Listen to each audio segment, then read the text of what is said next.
بسم اللہ الرحمن الرحیم الحمدللہ وحدہ والصلاة والسلام علی من لا نبی بعدہ اما بعد فاعوذ باللہ من الشیطان الرجیم بسم اللہ الرحمن الرحیم انی خالقم بشرا من طین فاذا سویتہ ونفخت فیہ من روحی فقعوا لہ ساجدین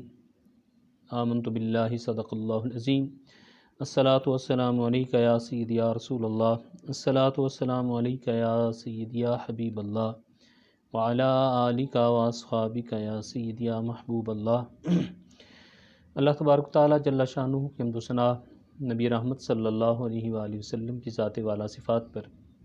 ہدیہ درود و سلام پیش کرنے کے بعد عزیز ساتھیو، آج ہم ہمارے ہفتہ وار درس تصوف میں موجود ہیں اور میں نے قرآن مجید کی آیہ مقدسہ پڑھی ہے۔ اللہ تبارک و تعالیٰ نے ارشاد فرمایا انی خالقم بشرا من طین، کہ بے شک میں مٹی سے ایک انسان پیدا کرنے والا ہوں۔ فَإِذَا سَوَّيْتُهُ، بس جب میں اس کو مکمل کر لوں، وَنَفَخْتُ فِيهِ مِن روحی، اور اس میں اپنی روح پھونک دوں، فَقَعُوا لَهُ سَاجِدِينَ، تو تم اس کو سجدہ کرو گے۔ یہاں پر اللہ تبارک و تعالیٰ نے دو چیزوں کا ذکر فرمایا ہے۔ ایک فرمایا انی خالقم بشرا من طین، کہ میں بشر پیدا کروں گا جس کا تعلق مٹی سے ہوگا۔ فَإِذَا سَوَّيْتُهُ وَنَفَخْتُ فِيهِ مِن روحی، اور جب وہ مٹی سے بشر مکمل ہو جائے گا تو پھر اس میں اپنی روح پھونکوں گا۔ تو انسان کی بشریت کو اللہ تبارک و تعالیٰ نے مٹی کی طرف منسوب کیا ہے، اور انسان کے باطن کو اللہ تبارک و تعالیٰ نے اپنی جانب سے روح کی طرف منسوب کیا ہے۔ اور ان دونوں میں بشریت کو بھی اللہ تبارک و تعالیٰ نے اپنی جانب منسوب کیا ہے کہ میں پیدا کروں گا، میں پیدا کر رہا ہوں، اور نفخت فیہ من روحی کو بھی اپنی جانب ہی منسوب کیا ہے۔ تو اب ہر انسان کا ایک بشری پہلو ہے جس کا تعلق طین کے ساتھ، مٹی کے ساتھ ہے، اور ایک انسان کا باطنی پہلو ہے جس کو اللہ تبارک و تعالیٰ نے من روحی سے تعبیر کیا ہے۔ تو جب انسان کو اللہ تبارک و تعالیٰ نے تخلیق کیا تو جتنے اہتمام کے ساتھ اللہ تبارک و تعالیٰ نے انسان کی مادی تخلیق کا ذکر کیا ہے، اگر ہم قرآن مجید پڑھیں اور احادیث پڑھیں تو ساری کائنات میں کسی بھی مخلوق کا اس قدر اللہ تبارک و تعالیٰ نے اہتمام کے ساتھ ذکر نہیں کیا ہے۔ اللہ تبارک و تعالیٰ نے فرمایا انما امرہ اذا اراد شیئا ان یقول لہ کن، کہ میں جب بھی کسی چیز کو پیدا کرنے کا ارادہ فرماتا ہوں تو میں کہتا ہوں ہو جا، فیکون، وہ ہو جاتا ہے۔ لیکن انسان کی جب باری آئی تو اللہ تبارک و تعالیٰ نے اس کی بشریت کا باقاعدہ سے ذکر کیا کہ میں اس کی بشریت کا تسویہ کروں گا، اور تسویہ کرنے کے بعد پھر فرمایا کہ اس میں اپنی روح کا چراغ روشن کروں گا۔ تو انسان کی بشریت کا تعلق جو ہے وہ مٹی کے ساتھ ہے۔ تو اب بشریت کا تعلق مٹی کے ساتھ ہے تو بشریت کی ضروریات بھی اللہ تبارک و تعالیٰ نے مٹی سے ہی رکھی ہیں۔ اب ہمارا جسم کمزور ہوتا ہے، بیمار ہوتا ہے، تو اس کی ساری ضروریات، اس کی خوراک اور اس کی میڈیسن، سارے کے سارے کا تعلق جو ہے وہ جڑی بوٹیوں سے ہے۔ ہم دیکھتے ہیں کہ جڑی بوٹیوں کا تعلق جو ہے وہ زمین سے ہے۔ اسی طرح سے انسان کا جسم کمزور ہوتا ہے تو جسم کو مضبوط کرنے کے لیے جتنی چیزیں ہمیں چاہیے، اناج چاہیے، خوراک چاہیے، جتنی ساری چیزیں ہیں، سب کا تعلق جو ہے وہ مٹی سے ہے کہ وہ مٹی سے ہی اگتی ہیں۔ جسم کمزور ہو، جسم کی ضرورت ہو، اس کو لباس کی ضرورت ہو، تو اللہ تبارک و تعالیٰ نے ہر چیز کا تعلق مٹی سے رکھا ہے۔ اچھا، اب دوسری طرف انسان کی جو روح ہے،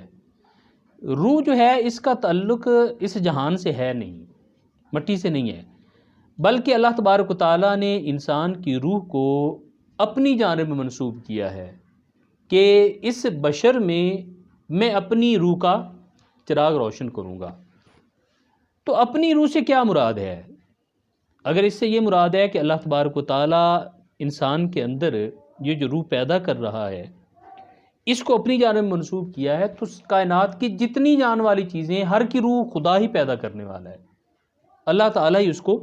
زندگی دینے والا ہے۔ لیکن ہم دیکھتے ہیں کہ کسی اور جانور کا، کسی اور مخلوق کا اللہ تبارک و تعالیٰ نے اتنے اہتمام سے نہ ذکر کیا ہے اور نہ ہی اس کی روح کو اپنی جانب منسوب کیا ہے۔ تو اس کا مطلب یہ ہے کہ اللہ تبارک و تعالیٰ نے ساری کائنات کو زندگی عطا کی ہے، مگر جتنی صلاحیتیں اللہ تعالیٰ نے انسانی روح میں رکھی ہیں کائنات کی کسی چیز میں اتنی صلاحیات موجود نہیں ہیں۔ انسان کو اللہ تعالیٰ نے فکر کی دولت دی ہے، انسان کو اللہ تبارک و تعالیٰ نے فہم کی دولت دی ہے، انسان کو اللہ تبارک و تعالیٰ نے وہ صلاحیتیں عطا کی ہیں کہ پوری کائنات میں فرشتوں تک کے پاس وہ صلاحیات موجود نہیں ہیں۔ تو اللہ تبارک و تعالیٰ نے انسانی روح کو اپنی جانب جو منسوب کیا ہے، اس سے انسان کی روح کی اللہ تبارک و تعالیٰ نے فضیلت کو واضح کیا ہے کہ یہ روح ایسی روح ہے کہ اس کے فضائل، اس کے کمالات اور اس کی قوت کائنات کی سب چیزوں سے بالا تر ہے، جتنی مخلوقات ہیں ان سب سے بالا تر ہے۔ اب روح کے لیے جس طرح ہمارے جسم کو مناسب غذا کی ضرورت ہے تو ہماری روح کو بھی غذا کی ضرورت ہے۔ اگر اس کو غذا نہ ملے تو روح کبھی بھی زندہ نہیں رہ سکتی۔ اس کے لیے امام غزالی رحمۃ اللہ علیہ آپ فرماتے ہیں کہ اللہ تبارک و تعالیٰ نے جب انسان کو تخلیق کیا تو انسان کے دل میں اللہ تبارک و تعالیٰ نے عالم ملکوت سے ایک سوراخ رکھا ہے، جس سے عالم ملکوت کی طرف دروازہ کھلتا ہے۔ اب یہ جو دروازہ ہے اسی سے انسان کی روح کو غذا ملتی ہے، اور اس کو سیدنا علی المرتضیٰ رضی اللہ تعالیٰ عنہ آپ فرماتے ہیں کہ لوگوں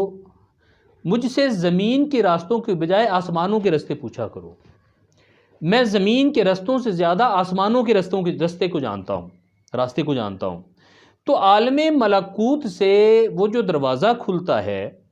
انسان کے دل کی طرف، اس سے انسان کی روح کی غذا اترتی ہے، جس سے انسان کی روح کو ترقی ملتی ہے۔ جس طرح سے ہمارا جسم ہے،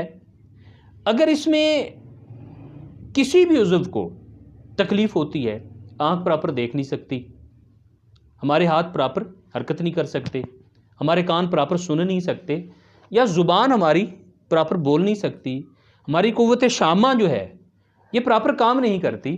اگر ان میں سے جسم کا کوئی عضو کمزور ہو جاتا ہے تو اس کمزوری کی وجہ سے جسم میں اضطراب آتا ہے، اور وہ کمی جو ہوتی ہے اس کو ہمارا جسم محسوس کرتا ہے۔ بالکل اسی طرح سے جس طرح سے ہمارا جسم کمزور ہو تو اللہ تبارک و تعالیٰ نے اس کے لیے ہمیں مختلف قسم کی ادویات دی ہیں، مختلف قسم کی میڈیسن اور جڑی بوٹیاں دی ہیں، خوراک دی ہے۔ اگر ہم اس کو مناسب طریقے سے استعمال کرتے رہتے ہیں تو وہ کمی ہماری دور ہو جاتی ہے، اور اگر ہم اس کو استعمال نہیں کرتے تو جسم کمزوری ظاہر کرتا ہے۔ بالکل اسی طرح سے کبھی روح جو ہوتی ہے وہ بھی کمزور ہونے لگ جاتی ہے، وہ بھی سمجھتی ہے کہ مجھ کو غذا نہیں مل رہی۔ اگر اس کو پراپر غذا نہ دی جائے، اس کا پراپر علاج نہ کیا جائے تو اس کا نتیجہ یہ ہوتا ہے کہ وہ روح جو ہوتی ہے وہ بھی اضطراب ظاہر کرنا شروع کر دیتی ہے۔ اب سوال یہ پیدا ہوتا ہے کہ روح کی غذا کیا ہے؟ روح کی غذا اطاعت و محبت الہی ہے اور نبی رحمت صلی اللہ علیہ وسلم کی سنت ہے۔ اگر ہم کوئی کام بھی اطاعت سمجھ کے کرتے ہیں، اللہ کے احکامات کو بجا لاتے ہیں، تو اس کے لیے پہلی شرط یہ رکھی کہ وہ عمل ہمیں مشقت سمجھ کے نہیں، محبت سمجھ کے کرنا ہوگا۔ ہم نماز پڑھیں، ہم روزہ رکھیں، ہم کوئی عمل کریں، ہم خیرات کریں، اگر اس میں محبت ہوگی تو اس محبت سے ہماری روح کو غذا ملے گی، اور دوسرے نمبر پر یہ ہماری جو عملی زندگی ہے یہ نبی رحمت صلی اللہ علیہ وسلم کی سنت کے تابع ہوگی۔ رسول اکرم صلی اللہ علیہ وسلم جب آپ تشریف لائے تو حضور اکرم صلی اللہ علیہ وسلم اور عیسیٰ علیہ السلام کے درمیان تقریباً 500 سال کا ایک گیپ ہے جس میں کوئی نبی اس کائنات میں نہیں آیا۔ اس وقت انسان کے جسم کی کنڈیشن اور روح کی کنڈیشن، یہ دونوں صورتحال جو تھی یہ بالکل افراط اور تفریط کا شکار ہو چکی تھی۔ ایک طرف لوگ اپنی روح، اپنی جسم پروری کے لیے ڈاکے ڈالتے، چوریاں کرتے، شراب نوشی کرتے، ناجائز دھندے کرتے، فراڈ کرتے، جوا کھیلتے۔ انہوں نے جسم پروری کے لیے ہر ناجائز کام کو بھی اپنی زندگی میں وہ اس قدر لے آئے تھے کہ وہ سمجھتے کہ شاید اس کے بغیر گزارا ہی نہیں ہے۔ اور دوسری طرف جو روح کی آبیاری کے لوگ تھے انہوں نے راہبانہ زندگی اختیار کر لی، جس کا نتیجہ یہ ہوا کہ وہ ہماری سوشل لائف سے کٹ کے تنہائیوں میں چلے گئے۔ اب اس قدر افراط اور تفریط آئی کہ روح کو پراپر غذا نہ وہ دے پا رہے تھے، نہ جسم پروری کے لیے پراپر غذا جسم کو مل رہی تھی، اور اس وقت سارا ماحول جو تھا وہ بے اطمینانی کا شکار تھا۔ اور ایسے میں نبی رحمت صلی اللہ علیہ وسلم آپ تشریف لائے۔ جب آپ تشریف لائے تو اس کی وضاحت مظفر وارثی کے ان اشعار میں بڑے پیارے انداز میں انہوں نے کی ہے۔ کہتے ہیں ذہن بے رنگ تھا، سانس بے روپ تھی، روح پر معصیت کی کڑی دھوپ تھی۔ اس وقت یہ تھا کہ دماغ میں جتنے خیالات تھے ان کی حیثیت کوئی نہیں تھی، وہ سارے کے سارے تعمیر کی بجائے تخریب کی طرف جا رہے تھے۔ اور سانس کی یہ کیفیت تھی کہ اس کا اپنی کوئی رنگت نہیں تھی۔ ذہن بے رنگ تھا، سانس بے روپ تھی، روح پر معصیت کی کڑی دھوپ تھی، ان کے چشمے غنی رونقیں جاں بنی، چھاؤں جس کی غنی وہ شجر مل گیا۔ اب نبی رحمت صلی اللہ علیہ وسلم تشریف لائے تو روح کی وہ پرچھائیاں جو تھیں، وہ معصیت کے جو اثرات تھے وہ چھٹنے لگے، اور نبی رحمت صلی اللہ علیہ وسلم کی نظر وہ کام کر گئی جو انتہائی کڑی دھوپ میں ٹھنڈی چھاؤں کرتی ہے، کہ روح کو ٹھنڈی چھاؤں مل گئی۔ اب اللہ تبارک و تعالیٰ نے انسان کی روح کو یہ جو غذا دی، اس کو نبی رحمت صلی اللہ علیہ وسلم کی تعلیمات کے ساتھ اس کو مضبوطی کا ہمیں طریقہ دیا، تو بسا اوقات ایسا ہوتا ہے کہ انسان اس کیفیت کو محسوس کرنے لگ جاتا ہے، چاہے وہ گناہ کی صورت میں ہو یا نیکی کی صورت میں۔ حضور اکرم صلی اللہ علیہ وسلم کے ایک صحابی ہیں جن کا نام حضرت حارثہ رضی اللہ تعالی عنہ ہے۔ آپ فرماتے ہیں نبی رحمت صلی اللہ علیہ وسلم نے ارشاد فرمایا کہ کیف اصبحت یا عرصہ، عرصہ بتا تیری صبح کیسی ہوئی ہے؟ تو حضرت عرصہ رضی اللہ تعالی عنہ عرض کرنے لگے یا رسول اللہ صلی اللہ علیہ وسلم اصبحت مومنا، میں نے صبح اس حال میں کیا ہے کہ میں مومن ہوں۔ نبی رحمت صلی اللہ علیہ وسلم ارشاد فرمانے لگے کہ دیکھو، ہر کام کی، ہر قول کی ایک حقیقت ہوتی ہے۔ تو نے اپنے آپ کو کہا ہے کہ میں مومن ہوں، تو تیرے مومن ہونے کی حقیقت کیا ہے؟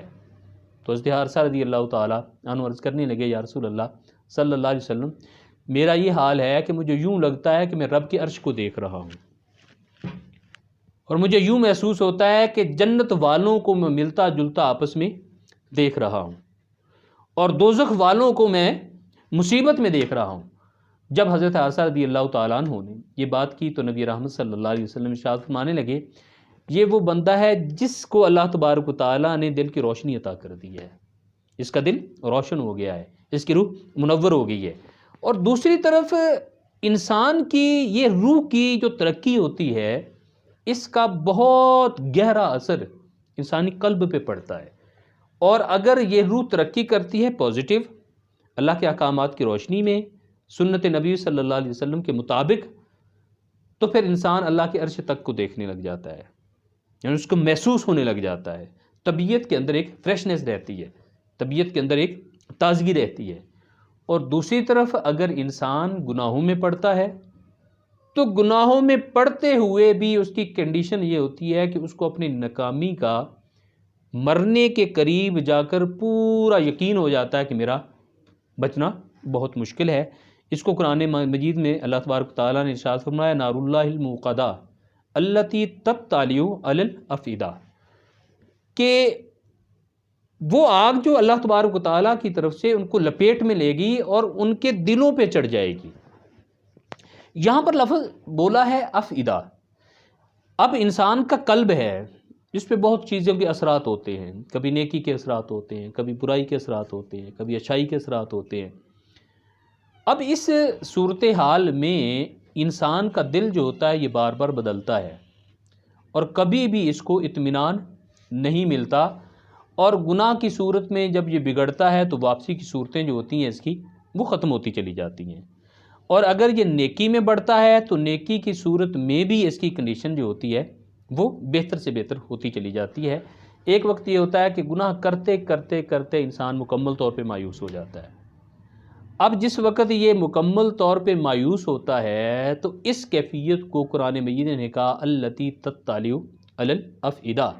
اب اس کو یقین ہو جاتا ہے کہ اس آگ سے بچنا میرے لیے مشکل ہے۔ لیکن سوال یہ پیدا ہوتا ہے کہ افئدہ بھی دل کو کہتے ہیں، قلب بھی دل کو کہتے ہیں، ان دونوں میں کیا فرق ہوتا ہے؟ جو قلب ہوتا ہے اس کے فیصلے ہمیشہ آنکھ کے تحت ہوتے ہیں، آنکھ دیکھتی ہے، دیکھ کے فیصلے کرتی ہے، اور اگر آنکھ دیکھنے میں دھوکہ کھا جاتی ہے تو دل فیصلے میں دھوکہ کھا جاتا ہے،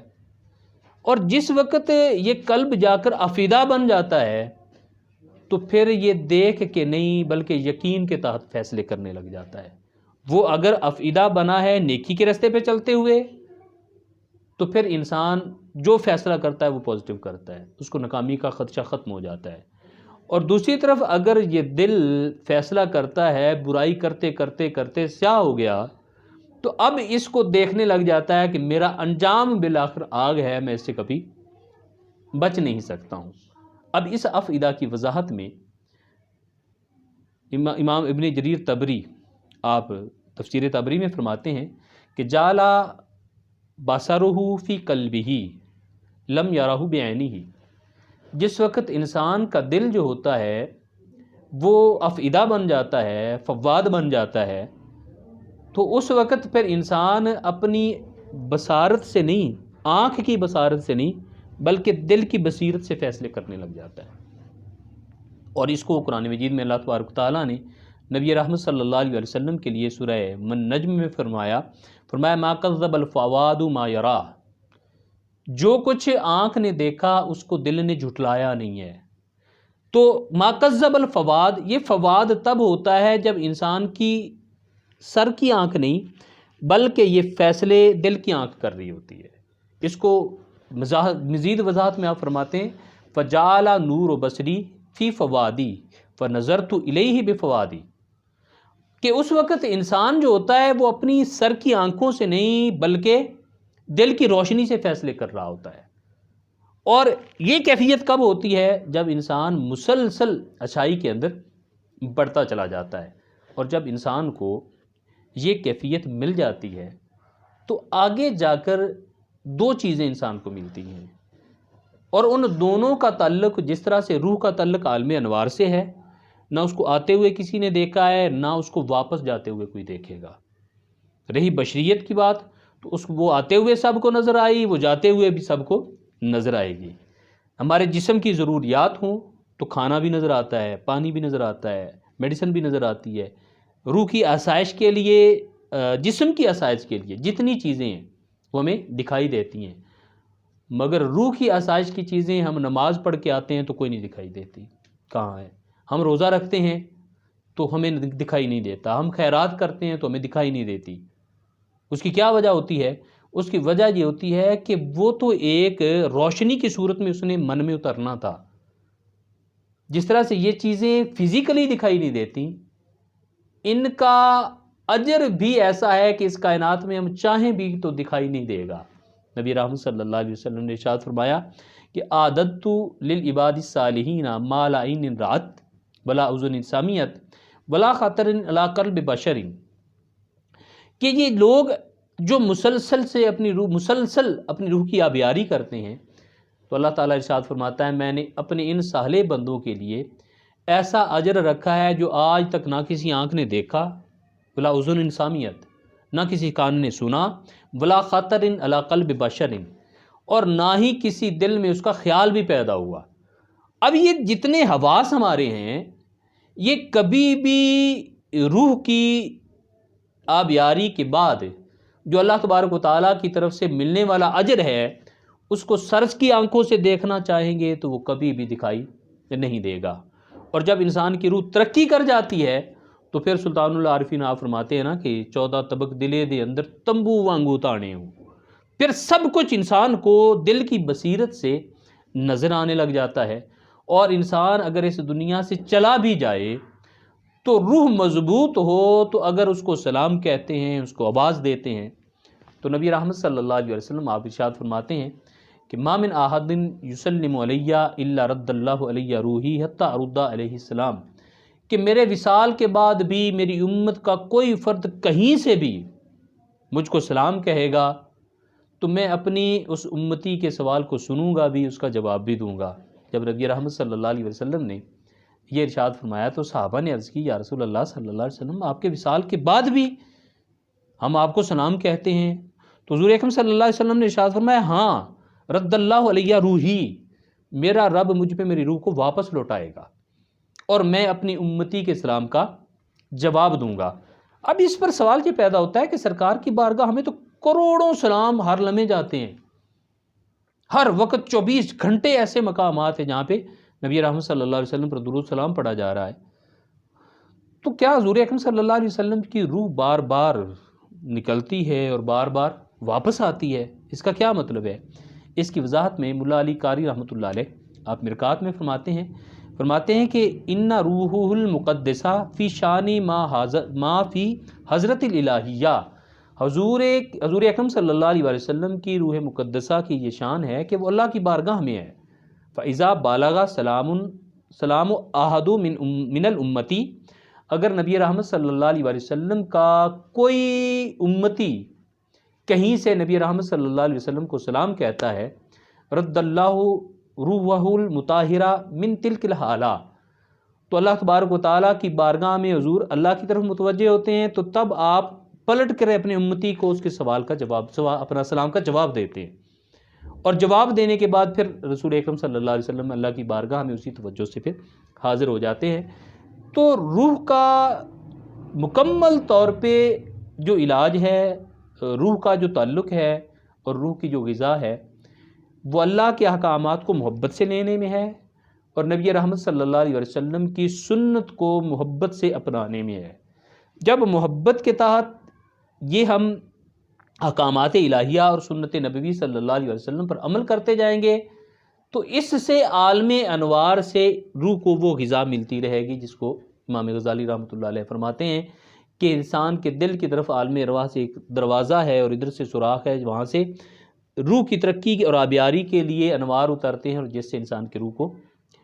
ترقی ملتی ہے، اور انسان کا قلب جو ہوتا ہے وہ قلب سے نکل کے فواد بن جاتا ہے، اور دل جو ہوتا ہے وہ بینا ہو جاتا ہے۔ اللہ تبارک و تعالی ہماری حاضری قبول فرمائے۔ وما علیہ الا البلاغ۔